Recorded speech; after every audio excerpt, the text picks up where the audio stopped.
ನೋಡಿ, ಹಿಂದೂಗಳೇ ಇವರು ಬೇಡ ಆಗಿದೆ, ಬರೇ ಮುಸ್ಲಿಂ ಓಟ್ ಬೇಕಾಗಿದೆ ಕಾಂಗ್ರೆಸ್ನವ್ರಿಗೆ.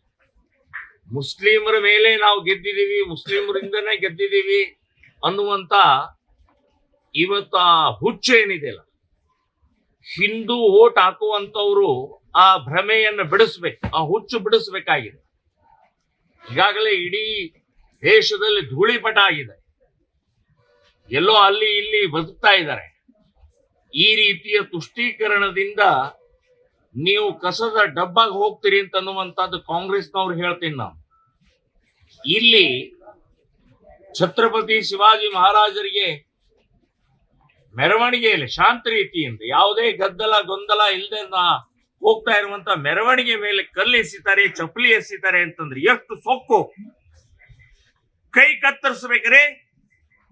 ಇವತ್ತೇನಾದ್ರೂ ಈ ದೇಶ ಉಳಿದಿದ್ರೆ ಆ ಛತ್ರಪತಿ ಶಿವಾಜಿ ಮಹಾರಾಜರಿಂದ, ನಾವು ಉಳಿದಿದ್ರೆ ಛತ್ರಪತಿ ಶಿವಾಜಿ ಮಹಾರಾಜರಿಂದ, ಹಿಂದೂ ಧರ್ಮ ಹಿಂದೂಗಳು ಉಳಿದಿದ್ರೆ. ಸೊ ಅಂಥವ್ರ ಮೇಲೆ ಅಪಮಾನ ಮಾಡ್ತಾರೆ. ಹಾಗಾದ್ರೆ ನಾವು ಸುಮ್ಮನೆ ಇರ್ಬೇಕಾ? ಕಾಂಗ್ರೆಸ್ಸಿನ ಕುಮ್ಮಕ್ಕಿದು. ಕಾಂಗ್ರೆಸ್ಸಿನ ನೀತಿಯ ಪರಿಣಾಮದಿಂದ ಇವತ್ತು ಮುಸ್ಲಿಂ ಗುಂಡಾಗಳು, ಮುಸ್ಲಿಂ ಕಿಡಿಗೇಡಿಗಳು ಎದ್ದು ಕುಣಿತಾ ಇದ್ದಾರೆ.